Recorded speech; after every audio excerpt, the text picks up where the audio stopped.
Salut, tu es sur Dérive douce. Aujourd'hui, je vais te parler de ce que devient une expérience limite quand elle doit se transformer en récit.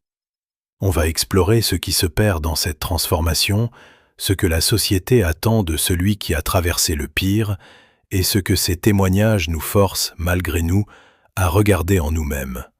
Dis-moi en commentaire quelle heure il est chez toi en ce moment, ou raconte-moi simplement comment s'est passée ta journée. J'aime beaucoup lire ce que tu écris. Les commentaires ici rassemblent des gens agréables et souvent étonnamment profonds. Si le projet Dérive douce te plaît, tu peux cliquer sur le lien en description pour le soutenir. Il existe des expériences qui dépassent largement ce que les mots peuvent contenir.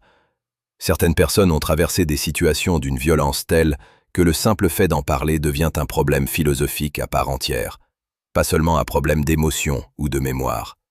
Un problème de langage, de forme, de transmission. Parce que raconter, c'est déjà transformer. C'est prendre quelque chose de brut, de chaotique, de vécu dans le corps et dans l'instant, et le faire passer par une grille qui a ses propres règles. Le langage a une syntaxe. Il a un début, un milieu, une fin. Il demande une cohérence que l'expérience elle-même n'a jamais eue.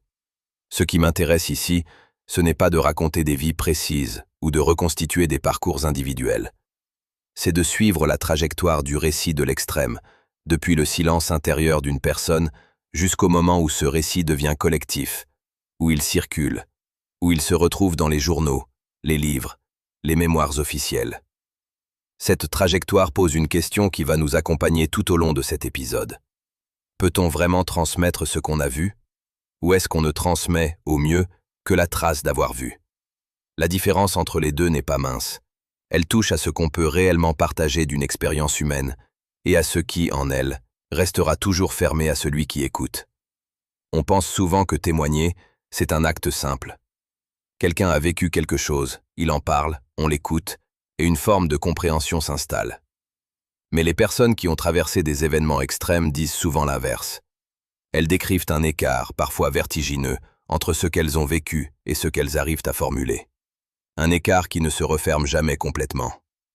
Cet écart, ce n'est pas un échec personnel. C'est une caractéristique de l'expérience limite elle-même. Elle résiste au récit parce qu'elle a été vécue en dehors des cadres normaux du sens. La douleur extrême, la peur absolue, la perte totale de repères, tout cela n'a pas de grammaire naturelle. Le récit vient après, comme une reconstruction, presque comme une traduction depuis une langue qu'on ne parle plus. Et cette traduction a un coût. Elle laisse forcément des choses de côté. Ce qui frappe, quand on écoute attentivement des témoignages de survivants, c'est la présence constante de trous, de silences, de moments où la phrase s'arrête net, où la personne dit qu'elle ne sait pas comment continuer. Ces silences ne sont pas des accidents du récit. Ils en sont une partie constitutive, aussi importante que les mots eux-mêmes. On va justement s'arrêter sur cette question du silence, parce qu'elle contient une partie essentielle de ce que ces récits ont à nous apprendre. Le récit surgit toujours après coup. Et c'est cela qu'il faut regarder de près. Une personne survit à quelque chose d'inqualifiable, et très vite, autour d'elle, une attente se forme. Il faut que ça devienne une histoire. Il faut que ça se raconte. Comme si le simple fait d'avoir survécu créait automatiquement une dette envers les mots. Cette dette, je crois qu'il faut la nommer clairement. Le récit fonctionne comme la seule preuve tangible qu'on présente aux autres pour attester d'avoir traversé le pire.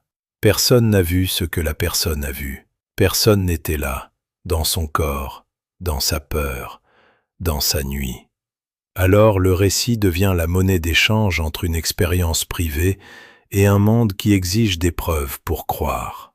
Mais cette monnaie est fausse dans son principe même, ou du moins incomplète. Elle circule, elle convainc, elle rassure celui qui écoute. Et pourtant, elle ne contient jamais la totalité de ce qu'elle prétend représenter. Ce que je veux dire, c'est que le récit n'est pas un miroir de l'expérience. C'est un objet fabriqué après l'événement, avec les outils fragiles du langage, pour un usage social précis, celui de faire exister publiquement ce qui s'est passé dans l'ombre. Il y a un déplacement discret qui s'opère ici, et il mérite qu'on s'y arrête. On croit que le témoignage sert à faire connaître l'enfer traversé. En réalité, il sert d'abord à rendre cet enfer supportable pour celui qui l'a vécu et pour celui qui l'écoute. Le récit n'est pas construit pour restituer fidèlement l'expérience. Il est construit pour permettre qu'elle circule sans détruire ni celui qui parle, ni celui qui reçoit la parole. L'idée centrale, c'est que le témoignage n'est jamais l'enfer lui-même. C'est seulement ce qu'on a réussi à en extraire pour le rendre dissible. Une extraction, forcément partielle, forcément orientée par ce que le langage permet et ce que l'auditeur peut recevoir sans se briser. Une personne qui a connu la faim extrême, la violence organisée, la disparition de ceux qu'elle aimait, ne raconte jamais l'intégralité de ce qu'elle a traversé. Elle raconte une version qui tient debout, qui a un début et une fin, qui peut être écoutée sans faire s'effondrer celui qui l'entend. Une femme qui a survécu à un long siège, dans une ville coupée du monde, disait un jour qu'elle ne se souvenait pas d'avoir eu peur en continu, seulement de moments précis, isolés, comme des photographies arrachées à un film qui, lui, avait disparu. Le reste, la texture continue de la terreur, elle n'arrivait pas à le formuler. Ce n'était pas un oubli. C'était que cette texture-là n'avait jamais eu de forme racontable. Ce phénomène a une conséquence directe sur la manière dont on doit écouter ces récits. Si le témoignage est une extraction partielle, alors chercher en lui la totalité de l'enfer est une erreur de méthode. Ce qu'on reçoit, c'est un fragment façonné pour être transmissible. Le reste continue d'exister ailleurs, dans le corps, dans les silences, dans ce que la personne ne dira jamais, peut-être même pas à elle-même. Et c'est là que se loge une tension qu'aucun récit ne résout vraiment. Plus une personne devient capable de raconter clairement ce qu'elle a vécu, plus on peut se demander ce que cette clarté a coûté, ce qu'elle a dû sacrifier de la vérité brute de l'expérience pour obtenir cette forme lisible. La frontière entre ce qui peut être dit et ce qui échappe absolument au dire ne se déplace jamais complètement. Elle reste, quelque part, intacte, même dans les témoignages les plus construits, les plus bouleversants, les plus salués pour leur force. Ce noyau irréductible continue d'exister derrière chaque mot prononcé, et c'est peut-être lui qui nous concerne le plus, nous qui écoutons de l'extérieur. Il y a une question qui revient chez presque toutes les personnes ayant traversé une expérience limite, et qui n'a jamais de réponse simple. Pourquoi certaines choisissent de tout dire, quand d'autres, exactement dans la même situation, choisissent de ne jamais rien dire? La différence ne tient pas à la gravité de ce qu'elles ont vécu, elle tient à autre chose, quelque chose de plus intime, qui touche à ce que la parole peut faire et à ce qu'elle risque de défaire. Le silence, dans ces cas-là, n'est presque jamais un manque. On le perçoit souvent comme un trou, une absence, quelque chose qui devrait être comblé pour que l'histoire soit complète. Mais chez celui qui a vraiment traversé le pire, le silence fonctionne autrement. Il protège une vérité qui ne survivrait pas au passage par les mots. Certaines expériences sont si désorganisées, si contraires à toute logique, que les mettre en phrase reviendrait à leur donner un ordre qu'elles n'ont jamais eu. Et cet ordre fabriqué serait, en un sens, un mensonge. Il y a là une tension réelle. D'un côté, la société pousse au récit, elle valorise celui qui parle, elle célèbre la parole comme signe de guérison, de courage, de force intérieure. De l'autre, certaines personnes savent, avec une certitude presque physique, que parler trahirait ce qu'elles ont vécu. Elles sentent que la mise en mots viendrait polir quelque chose qui doit rester rugueux pour rester vrai. Ce refus de raconter est souvent mal reçu. On le lit comme un blocage, un problème à résoudre, une étape que la personne n'aurait pas encore franchie.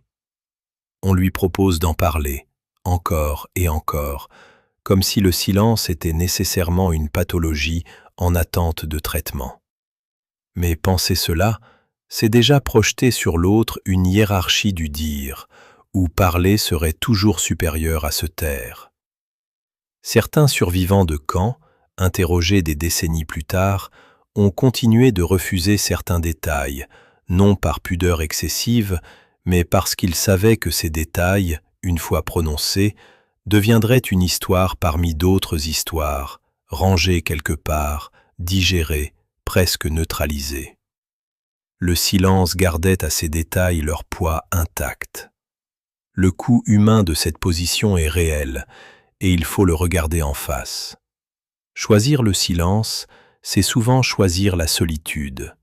C'est accepter de porter seul ce que les autres ne sauront jamais, de vivre entouré de gens qui, faute de récit, croient qu'il ne s'est rien passé de si terrible, ou pire, qui finissent par oublier qu'il s'est passé quelque chose du tout.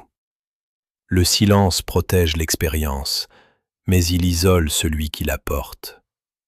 Il n'existe aucune version de ce choix qui soit sans douleur. Il y a pourtant dans ce silence une forme de fidélité qu'aucun récit ne peut égaler. Se taire, c'est parfois la seule manière de rester exact face à ce qu'on a vu. Le mot, une fois posé, fige. Il fixe une version, il en exclut d'autres.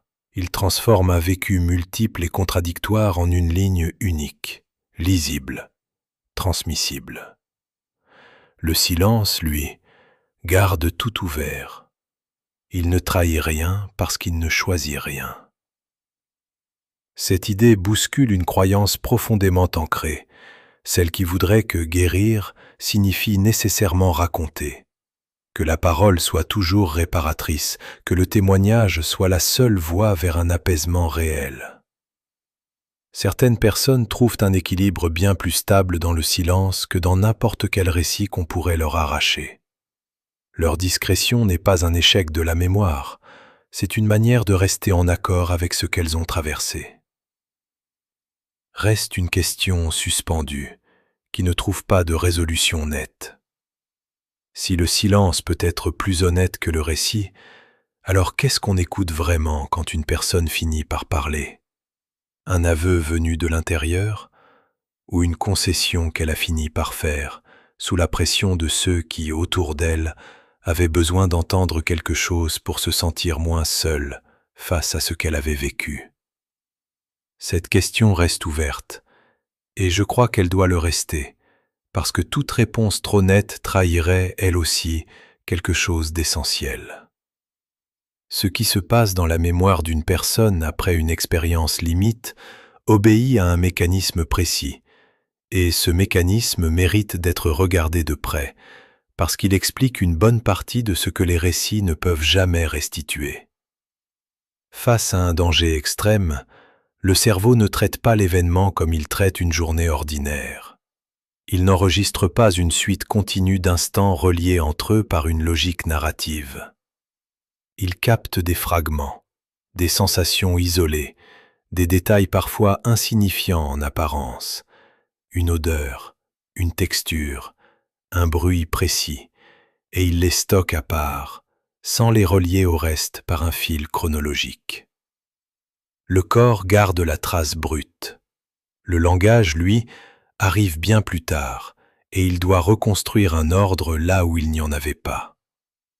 Ce fonctionnement existe pour une raison simple, presque mécanique. Dans l'instant du danger, l'organisme n'a pas le luxe de raconter ce qu'il vit. Il doit survivre à ce qui vit. Toute l'énergie disponible se concentre sur l'action, la fuite, la protection, la simple continuation du souffle.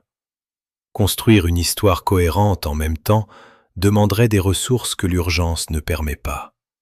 Le cerveau privilégie donc l'enregistrement sensoriel immédiat, dispersé, non hiérarchisé, au détriment d'une mise en récit qui viendra, si elle vient, bien après coup. Cette dispersion protège sur le moment.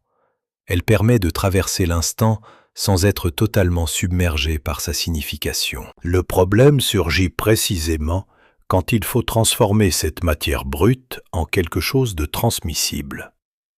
Le récit exige un ordre, un avant et un après, une progression que l'esprit peut suivre. La mémoire du corps ne fonctionne pas selon cette logique. Elle se déclenche par association, par résonance, souvent sans lien apparent avec ce qui l'entoure. Une personne peut traverser des années sans reparler d'un épisode précis, puis se retrouver submergée par une réaction physique intense face à un détail minuscule, un son, une lumière, une position du corps, sans pouvoir expliquer pourquoi. Le langage cherche une cause, une explication linéaire. Le corps, lui, n'a jamais eu besoin de justification pour réagir. C'est là que se creuse l'écart. Le témoignage verbal avance en ligne droite, avec un début et une fin, alors que la mémoire qui l'a produit fonctionne par éclats, par retour soudain, par silences qui n'ont rien d'un oubli. Cet écart n'est pas un accident isolé, propre à quelques cas particuliers. Il révèle quelque chose de plus large sur la nature même de tout récit d'expérience extrême. Quand une personne raconte ce qu'elle a vécu, elle produit une version organisée d'un vécu qui, à l'origine, n'avait aucune organisation. Elle traduit dans une langue linéaire quelque chose qui s'est inscrit de façon éclatée. Cette traduction n'est pas un mensonge, elle n'a rien de volontaire ni de trompeur, mais elle introduit nécessairement une distance entre ce qui a été vécu dans le corps et ce qui finit par être dit. Le récit lisse ce que l'expérience n'a jamais eu de lisse. Il donne une forme à ce qui, en profondeur, résiste encore à toute forme. Écouter un témoignage sur l'enfer traversé implique donc d'accepter que la personne qui parle traduit, depuis un lieu qu'elle ne maîtrise pas entièrement, une matière qui continue d'exister ailleurs, dans des réactions qu'elle ne contrôle pas toujours, dans un corps qui se souvient autrement que les mots qu'elle prononce. Le récit devient une carte, utile, nécessaire même pour transmettre quelque chose, mais une carte reste toujours plus simple que le territoire qu'elle prétend représenter. Ce que le langage ne peut pas rejoindre continue de vivre en silence, quelque part sous la parole, et rien dans le récit le plus abouti ne suffit à le faire remonter entièrement à la surface. Reste alors cette question, qui ne trouve jamais de réponse stable, celle de savoir ce que nous croyons réellement comprendre quand nous écoutons quelqu'un raconter ce que son corps, lui, n'a jamais fini de traverser. On croit souvent qu'après l'épreuve vient le repos, que celui qui a survécu au pire retrouve, une fois le danger écarté, une forme de paix, même fragile, même partielle. Cette croyance repose sur une idée simple. L'enfer serait l'épreuve, et tout ce qui vient après serait forcément plus doux, par comparaison. C'est presque toujours faux, et il faut le dire clairement, parce que cette fausse évidence isole encore davantage ceux qui la vivent. Le retour à une existence ordinaire s'annonce souvent comme une délivrance. On imagine la personne rentrer chez elle, retrouver ses proches, reprendre le fil d'une vie interrompue. Mais ce fil n'existe plus de la même manière. Ce qui devrait rassurer devient au contraire une source de vertige. Reprendre un travail, faire les courses, s'asseoir à une table pour un repas ordinaire, tout cela suppose de réintégrer un monde qui continue de fonctionner selon des règles que l'expérience a rendues absurdes. Comment accorder de l'importance à une réunion professionnelle quand on sait, dans son corps, ce que veut dire vraiment perdre tout, y compris soi-même? Ce décalage crée une solitude particulière, différente de celle du silence dont j'ai parlé plus tôt, mais qui lui ressemble par certains côtés. Ici, la personne peut parler, elle peut même raconter, mais personne autour d'elle n'a vécu ce à quoi elle est en train de se réadapter. Les gestes du quotidien deviennent étrangers. Se brosser les dents, attendre un bus, discuter de la météo, ces actes, autrefois automatiques, exigent soudain un effort, comme s'il fallait réapprendre à habiter un monde qui semble avoir continué sans se soucier de ce qui s'était passé ailleurs ou pour quelqu'un. Le mécanisme qui explique cette difficulté tient à un écart de rythme. Le pire impose une intensité extrême, une concentration totale sur l'instant, où chaque seconde compte visiblement. L'ordinaire, lui, s'étire, se dilue, se répète sans enjeu apparent. Ce contraste produit un sentiment d'irréalité qui peut durer des années. Certains décrivent cette sensation comme un décalage horaire permanent, sauf qu'il ne s'agit pas de fuseaux, mais d'échelles de sens. Ce qui comptait avant ne compte plus de la même façon. Ce qui semble compter pour les autres paraît, à celui qui revient, dérisoire, voire presque comique dans sa gravité feinte. Il existe une différence essentielle entre traverser un danger et devoir vivre avec son souvenir au milieu de gens qui n'ont rien vu. Le danger, aussi terrible soit-il, a une forme claire, un début, une fin, une direction, même si cette direction est la survie pure. L'après n'a pas cette clarté. Il s'étale sans but immédiat, sans urgence qui organise les journées, et cette absence de structure devient, pour beaucoup, plus difficile à porter que l'urgence elle-même. On croit souvent que la difficulté se trouve dans le souvenir de l'horreur. Elle se loge tout autant, sinon davantage, dans le silence poli des jours ordinaires qui suivent. Ce deuxième temps reste largement invisible pour l'entourage. On célèbre le retour, on organise parfois un accueil, on prononce des mots de soulagement, puis on attend, implicitement, que la personne redevienne comme avant. Cette attente, presque toujours inconsciente, pèse énormément. Elle empêche d'exprimer que rien n'est revenu à sa place, que le sommeil a changé de nature, que le temps lui-même semble s'écouler différemment, plus lent, plus vide, ou au contraire, trop rapide, insaisissable. Une personne peut ainsi affronter un danger extrême avec une forme de clarté presque paradoxale, puis s'effondrer des mois plus tard, non pas à cause d'un nouveau choc, mais à cause de l'accumulation silencieuse de tous ces petits ajustements impossibles. L'enfer, dans ces cas, ne s'arrête pas au moment où le danger cesse. Il se prolonge sous une autre forme, plus discrète, plus longue, sans témoin pour la reconnaître. Ce constat déplace une frontière qu'on croyait évidente, celle qui séparerait nettement l'épreuve de son après. Cette frontière n'existe pas de façon aussi nette.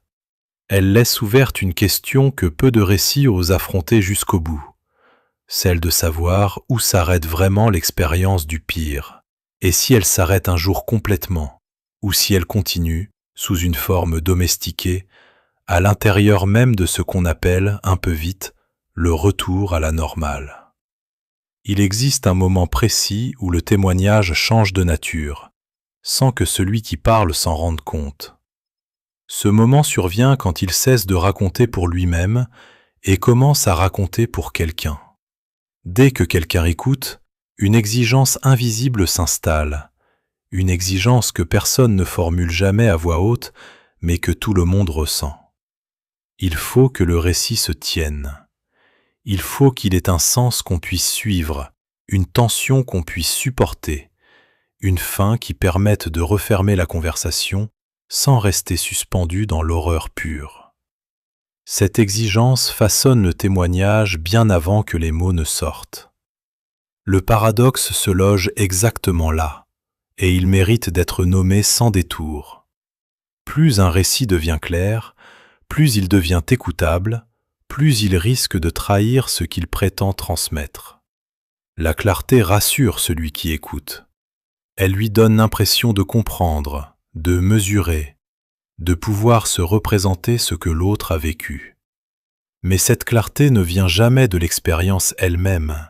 Elle vient du travail invisible que celui qui parle a dû accomplir pour rendre son vécu transmissible. Ce travail suppose des choix, des simplifications, des raccourcis, parfois des silences déguisés en pause naturelle. Le récit qui touche le plus profondément un auditeur est souvent celui qui s'est le plus éloigné de la matière brute dont il provient.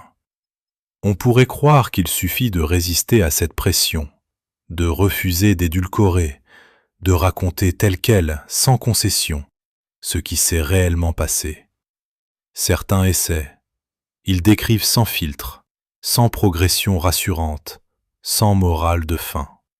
Le résultat, presque toujours, provoque un malaise que celui qui écoute ne sait pas nommer et qui finit par le pousser à interrompre, à détourner la conversation, à demander doucement autre chose.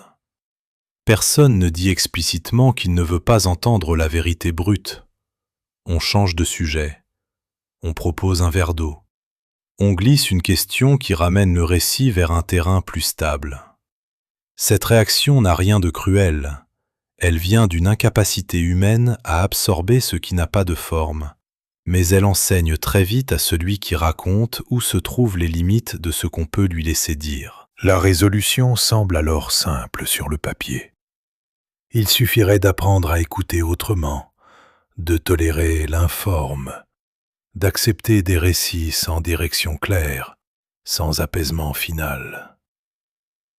Des formations existent pour cela, des professionnels s'y consacrent, des pratiques d'écoute cherchent précisément à ne pas exiger de mise en ordre. Mais cette résolution rencontre une limite qui ne dépend d'aucune bonne volonté. L'esprit humain, même formé, même préparé, cherche spontanément du sens dans ce qu'il entend. Il ne peut pas s'en empêcher entièrement. Face à un récit dépourvu de structure, il en fabrique une malgré lui. Il relie des éléments. Il cherche une cause. Il attend une issue. Cette activité mentale n'est pas un choix conscient qu'on pourrait simplement suspendre par discipline.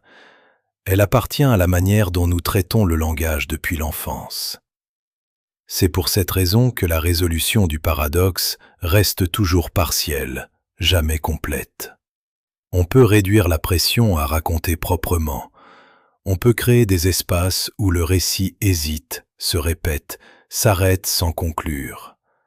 Mais on ne peut pas supprimer chez l'auditeur ce besoin d'ordonner ce qu'il entend. Et celui qui raconte le sait, même sans le formuler ainsi. Il ajuste son récit non pas par calcul, mais par une forme d'instinct social, presque de survie relationnelle. Il sent jusqu'où il peut aller sans perdre celui qui l'écoute, sans le voir se fermer, détourner le regard, changer de posture. Ce que cela signifie pour toi, qui écoutes ce genre de récit, mérite d'être regardé en face. Chaque fois que tu entends un témoignage sur une expérience extrême qui te paraît cohérent, presque construit comme une histoire, une part de ce que tu reçois a déjà été façonnée pour toi, pour ta capacité à l'entendre, pas seulement pour dire ce qui s'est passé.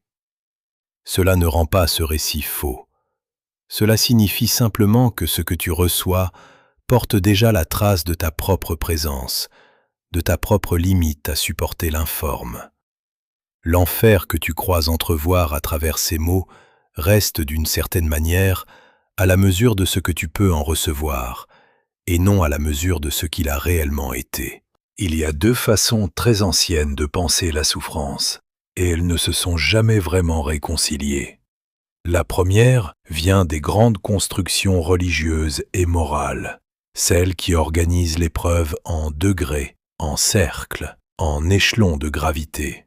Certaines traditions ont même dessiné des géographies précises de la douleur, avec des strates, des niveaux, une progression qui va du supportable vers l'absolu. Cette vision suppose qu'on puisse mesurer, comparer, établir un ordre entre les tourments. La seconde tradition, souvent portée par des voix plus philosophiques que religieuses, refuse justement cette mesure. Pour elle, chaque souffrance vécue possède sa propre totalité, fermée sur elle-même, sans commune mesure avec une autre. Celui qui a tout perdu n'a pas moins perdu que celui qui a perdu davantage, Si la question porte sur ce que signifie perdre pour cette personne précise, à ce moment précis de son existence. Ces deux traditions se rencontrent dans un endroit très concret, celui où une société doit décider, avec des ressources limitées, à qui accorder son attention, son aide, sa reconnaissance. On ne peut pas écouter tout le monde de la même façon, on ne peut pas soigner tout le monde en même temps, on ne peut pas consacrer le même espace médiatique à chaque récit d'extrême. Il faut choisir. Et choisir, dans les faits, revient toujours à établir une hiérarchie, même quand on prétend ne pas en avoir. Dans une salle d'attente d'un centre d'accueil, deux personnes racontent parfois leur histoire l'une après l'autre, presque sans le savoir, et l'une ressort avec un rendez-vous prioritaire, pendant que l'autre attend encore. Rien dans les mots prononcés ne justifie clairement cet écart, mais quelque chose dans la manière de dire, dans l'intensité perçue, a fait pencher la balance. Ce mécanisme de tri paraît nécessaire, presque inévitable, tant que les moyens restent limités. Mais il produit un effet qu'on mesure rarement, celui du silence imposé à tout ce qui se situe en dessous du seuil jugé suffisamment grave. Une souffrance qui n'atteint pas ce seuil implicite n'obtient ni écoute, ni reconnaissance. Elle reste sans mots, sans cadre, presque sans existence sociale, alors même que pour celui qui la porte, elle occupe tout l'espace de sa vie. La hiérarchie des souffrances ne trie pas seulement des faits, elle trie des voix, et elle décide, sans le formuler jamais, laquelle mérite d'être entendue jusqu'au bout. Ce point ne se résout pas, quoi qu'on fasse. On ne peut pas renoncer entièrement à comparer, parce que les décisions humaines, sociales, médicales, exigent des priorités. Et on ne peut pas non plus accepter cette comparaison sans en payer le prix, car elle installe une échelle qui condamne certaines expériences à ne jamais devenir un récit légitime. Cette tension reste ouverte depuis des siècles, et rien n'indique qu'elle puisse un jour se refermer proprement. Aujourd'hui, cette même logique se rejoue à une échelle différente, plus rapide, plus visible. Les récits d'expériences extrêmes circulent, se comparent, se classent presque instantanément selon leur capacité à retenir l'attention. Un témoignage jugé plus spectaculaire prend toute la place, tandis qu'un autre, tout aussi réel, disparaît faute d'intensité suffisante pour capter un regard. La hiérarchie des souffrances ne vient plus seulement d'une nécessité pratique de triage, elle vient aussi d'une économie de l'attention qui favorise ce qui frappe le plus fort au détriment de ce qui reste discret. Tu peux, toi qui écoutes ces récits, sentir cette hiérarchie agir en toi sans que tu la choisisses vraiment. Un témoignage te bouleverse davantage qu'un autre, non pas nécessairement parce que la douleur y était plus grande, mais parce que sa forme correspond mieux à ce que tu es capable de recevoir comme gravité. Cette réaction ne fait de toi ni quelqu'un d'insensible, ni quelqu'un de juste. Elle indique simplement que la hiérarchie des souffrances ne vit pas seulement dans les institutions ou les médias, elle vit aussi dans la manière dont chacun, spontanément, décide intérieurement ce qui mérite d'être appelé véritablement insoutenable. Quand une personne raconte avoir traversé l'extrême et en être revenue, deux attentes se forment presque aussitôt autour d'elle, et ces deux attentes tirent dans des directions opposées. La première veut faire d'elle quelqu'un de fragile, à protéger, à ménager, dont on chuchote le nom avec précaution. La seconde veut faire d'elle un exemple, une preuve vivante que l'être humain peut traverser n'importe quoi et continuer debout. Ces deux images circulent en même temps, souvent portées par les mêmes personnes, parfois dans la même journée, sans que personne ne remarque leur contradiction. La tension entre ces deux rôles se loge dans le corps de celui qui les porte. Un jour, on lui demande comment il va, avec cette voix douce réservée à ceux qu'on croit incapables d'assumer une vie normale. Le lendemain, on l'invite à parler devant un public, à raconter son parcours comme une leçon de courage, à conclure sur une note qui inspire. Il doit alors basculer d'un registre à l'autre sans transition, incarner tour à tour la victime qu'on plaint et le héros qu'on admire, sans jamais avoir le droit d'être simplement quelqu'un qui a vécu quelque chose et qui continue, tant bien que mal, à vivre avec. On peut comprendre pourquoi ces deux rôles se sont formés, et cette compréhension ne résout rien. Une société a besoin de figures qui rassurent. Le survivant exemplaire rassure doublement. Il montre que l'horreur existe et qu'on peut malgré tout la traverser, ce qui permet de ne pas trop s'attarder sur l'horreur elle-même tout en célébrant la victoire qui la suit. Ce récit soulage celui qui écoute bien plus qu'il ne sert celui qui l'a vécu. Il transforme une expérience qui n'avait aucun sens en une histoire qui en produit un, avec un début, une chute, un relèvement, presque une morale.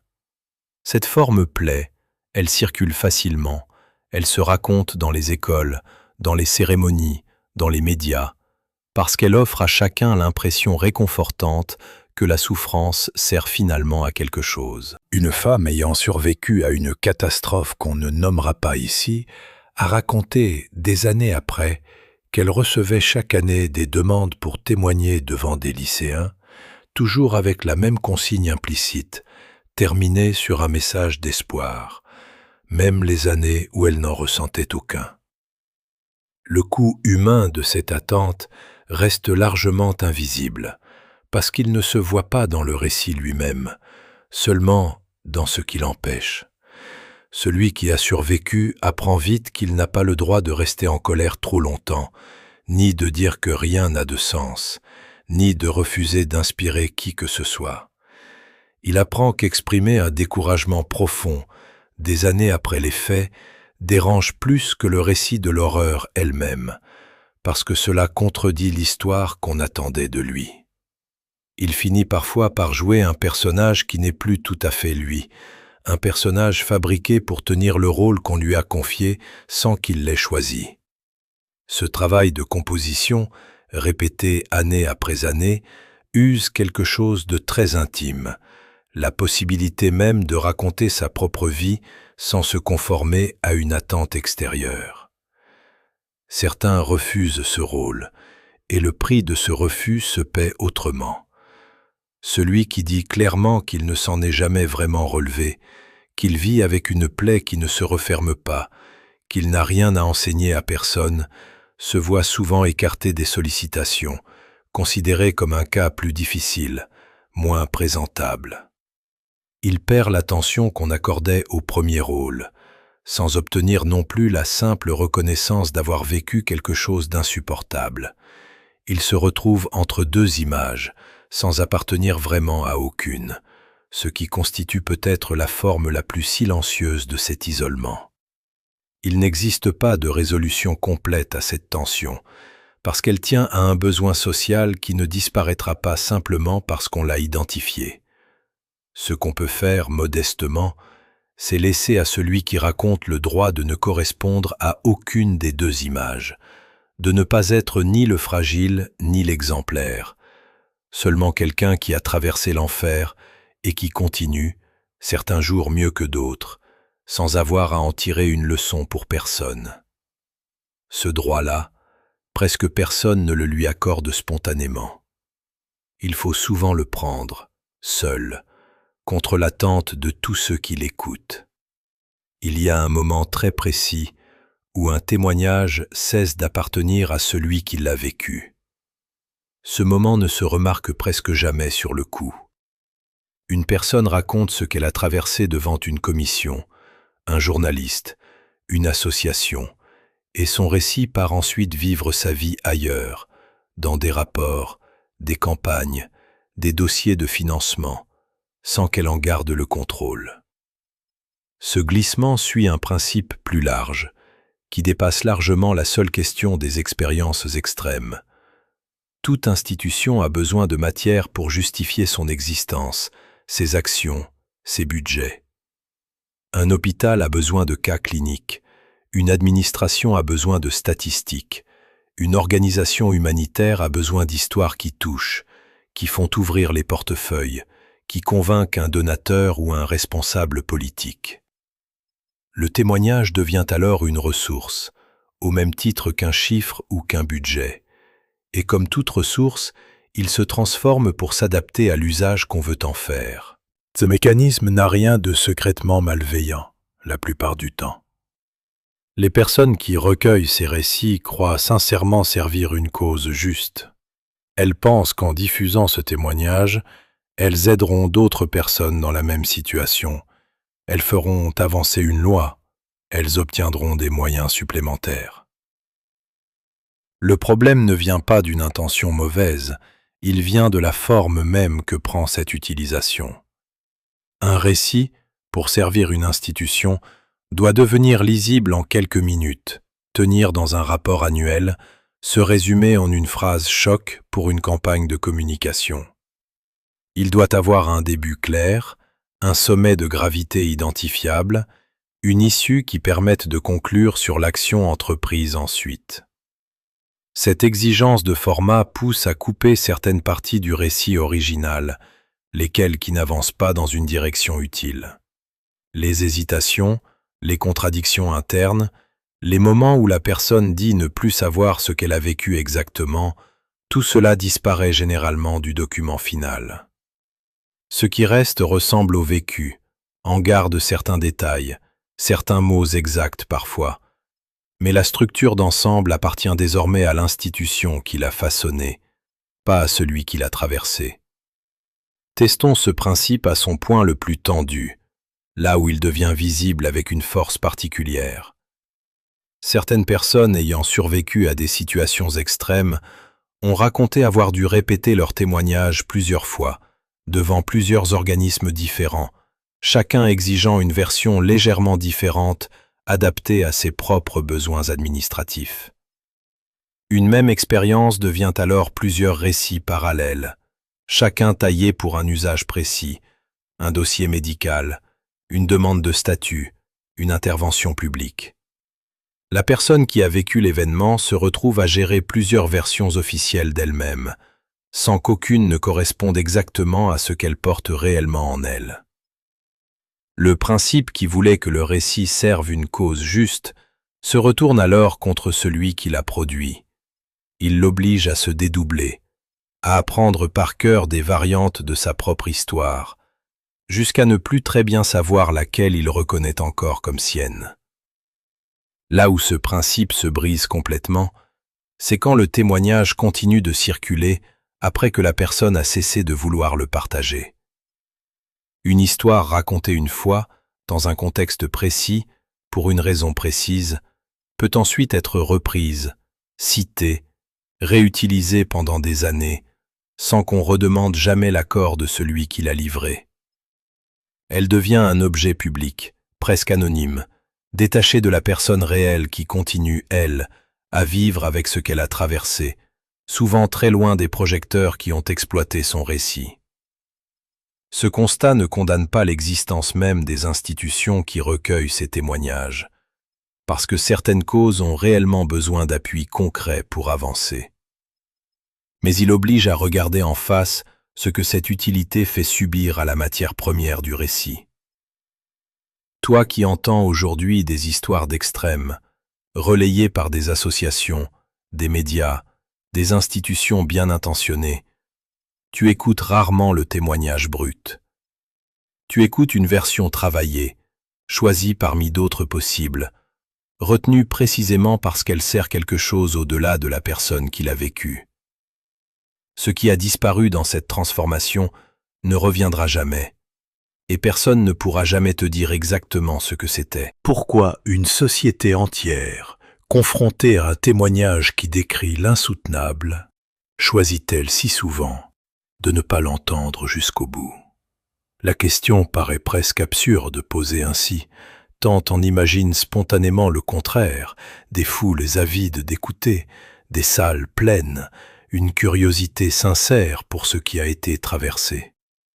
Mais l'expérience montre autre chose. Passées les premières minutes, un malaise diffus s'installe chez celui qui écoute, un besoin presque physique de détourner l'attention, de changer de sujet, de ramener le récit vers quelque chose de plus gérable. Cette tension vient d'un fait très simple à énoncer et très difficile à assumer. Entendre vraiment ce qu'un autre a vécu dans l'enfer suppose d'admettre que soi-même, placé dans les mêmes circonstances, on aurait pu s'effondrer de la même façon, perdre les mêmes repères, commettre les mêmes compromis pour survivre. Cette possibilité dérange bien plus que l'horreur du récit lui-même.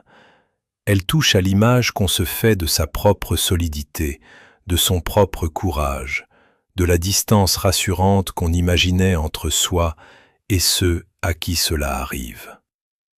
Le déni collectif fonctionne alors comme une protection, presque un réflexe immunitaire du groupe. Il ne prend que rarement la forme d'un rejet ouvert du témoignage.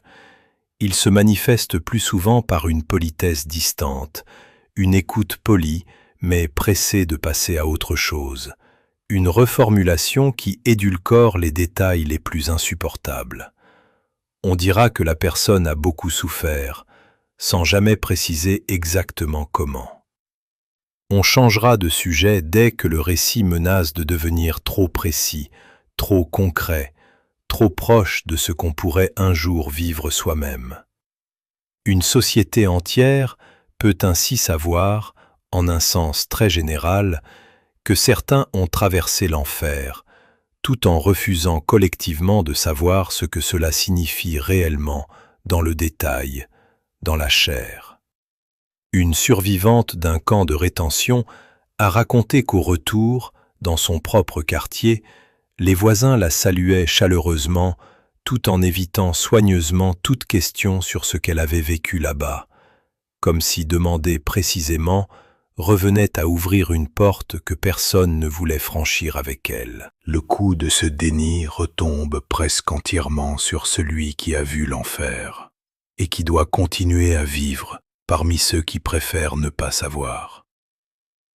Il porte seul une connaissance que personne autour de lui ne veut vraiment partager, ce qui produit un isolement d'une nature particulière, différent de la solitude ordinaire.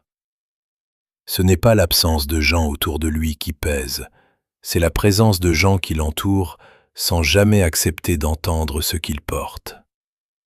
Il apprend à taire les détails les plus durs dans les conversations ordinaires, à réduire son expérience à quelques formules générales acceptables, parce qu'il a compris, souvent très vite, que la version complète met les autres mal à l'aise, au point de rompre le lien social lui-même.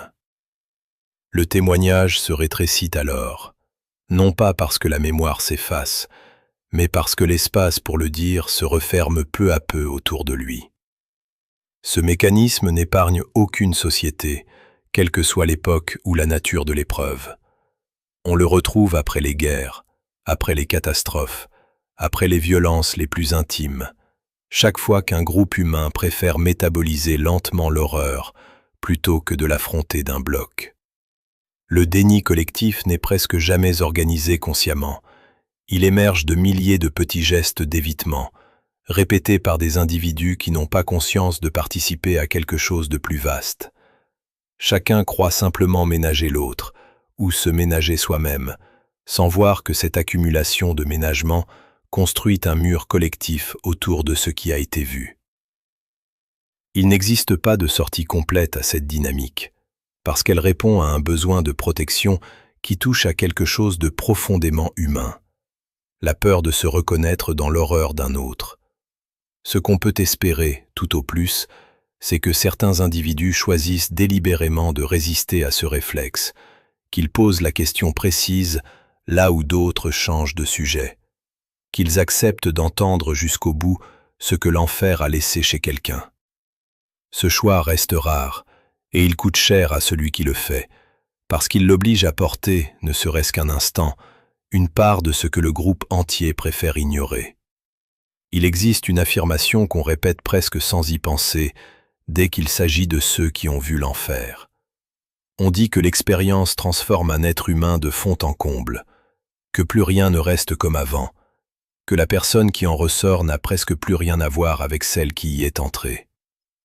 Cette phrase circule comme une évidence tranquille, portée par ceux qui n'ont jamais eu à la vérifier sur eux-mêmes, et elle finit par façonner l'idée qu'on se fait du survivant, une idée de bouleversement total, définitif, visible à chaque instant de sa vie future.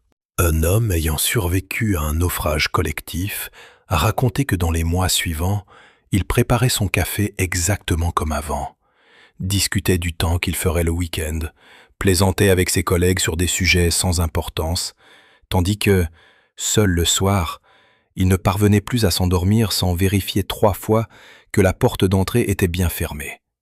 Un geste qu'il n'avait jamais eu avant et qu'il ne savait pas nommer. Entre l'ampleur de ce qu'on prétend savoir de la transformation et ce que raconte concrètement cet homme, un écart apparaît, et il est instructif. La vie quotidienne continue, presque intacte dans sa surface. Les habitudes reviennent. Les gestes sociaux se remettent en place assez vite, souvent plus vite que ne l'imaginent ceux qui observent de l'extérieur. Le bouleversement ne touche pas la totalité de la personne comme une vague qui emporterait tout. Il se loge à des endroits très précis, presque chirurgicaux, et il laisse le reste relativement intact, ce qui rend la chose plus difficile à repérer pour l'entourage et parfois plus difficile à comprendre pour la personne elle-même. Ce que cela révèle, à l'échelle de nombreux témoignages qui se recoupent sur ce point, c'est que voir l'enfer ne change pas un être humain de manière diffuse et générale. Il modifie quelques rapports fondamentaux, avec une netteté presque chirurgicale, et laisse le reste fonctionner selon les routines anciennes. Le rapport à la mort change souvent le premier, et de façon durable. Elle cesse d'être une abstraction lointaine, une chose qu'on range dans un coin de la pensée pour plus tard. Elle devient une présence familière, presque banale, qui accompagne les gestes ordinaires sans provoquer de panique particulière, ce qui déroute profondément ceux qui n'ont jamais eu à composer avec elle de cette façon. Le rapport au temps se déforme aussi, mais différemment. Certains décrivent une urgence permanente, l'impression que chaque année compte double, qu'il faut vivre vite, parce que le pire peut revenir sans prévenir. D'autres décrivent le contraire, un temps qui s'étire, ralentit, comme figé par la conscience que rien de ce qui vient après ne pourra égaler en intensité ce qui a déjà été traversé. Le futur perd de son pouvoir d'attraction. Il cesse d'être ce vers quoi on avance avec impatience et devient plutôt un espace qu'on traverse en observant, à distance, sans grande attente. Le sens de ce qui reste change lui aussi, sans qu'on puisse toujours l'exprimer avec des mots précis. Beaucoup décrivent un tri très rapide entre ce qui compte réellement et ce qui n'a jamais compté. Une hiérarchie qui s'impose d'elle-même après avoir vu l'enfer, sans effort de réflexion, presque comme un réflexe du corps autant que de l'esprit. Des ambitions anciennes perdent toute valeur du jour au lendemain, tandis que des gestes minuscules, un repas partagé, une main posée sur une épaule, prennent un poids qu'ils n'avaient jamais eu auparavant. Ce déplacement reste largement invisible pour l'entourage, parce qu'il ne s'accompagne d'aucun signe extérieur spectaculaire la plupart du temps. On continue à voir quelqu'un qui travaille, qui rit, qui organise ses journées comme n'importe qui, et on en conclut trop vite que l'épreuve n'a laissé aucune trace durable, ou au contraire qu'elle a tout emporté, selon l'humeur du moment. Aucune de ces deux lectures ne rend compte de ce qui se joue réellement, de cette précision presque chirurgicale du changement, concentrée sur quelques points et absent partout ailleurs. Reste alors une question qui ne trouve pas de réponse simple, celle de savoir combien de temps un être humain peut porter ces points de bascule invisibles avant que leur poids ne finisse, un jour, par se manifester ailleurs, sous une autre forme, sans prévenir personne. Tu écoutes ces récits depuis un moment maintenant, et une question s'est peut-être formée en toi sans que tu la formules clairement. Pourquoi continuer à tendre l'oreille vers des expériences que tu ne partages pas, que tu ne partageras probablement jamais? La réponse ne tient pas dans la curiosité, ni dans une forme de compassion abstraite qu'on cultiverait par principe. Elle tient dans quelque chose de plus direct, presque inconfortable à admettre. Tu écoutes ces témoignages parce qu'ils te renseignent moins sur l'enfer que sur toi-même, sur ce que tu ferais, toi, placé dans les mêmes circonstances, avec les mêmes choix impossibles devant toi. Cette fonction traverse tout ce qui a été raconté jusqu'ici. Le récit qui reste malgré tout partiel, la mémoire qui se loge dans le corps avant les mots, l'entourage qui préfère ne pas savoir jusqu'au bout, tout cela converge vers un seul point. Ces témoignages existent pour ceux qui écoutent autant que pour ceux qui les portent. Ils fonctionnent comme un miroir déformé mais nécessaire, où l'on cherche à deviner sa propre solidité, sa propre capacité à tenir, à céder, à survivre ou à se perdre.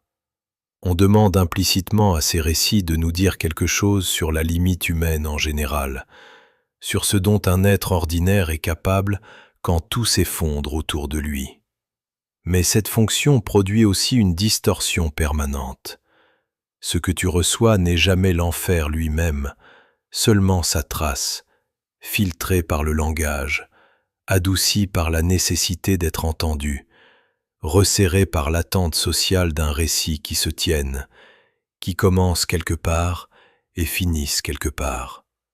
Le témoignage traverse plusieurs couches avant d'arriver jusqu'à toi. Il traverse d'abord la mémoire du corps, qui retient autrement que le langage ne sait le dire. Il traverse ensuite le regard de celui qui écoute, qui préfère souvent un récit supportable à un récit exact.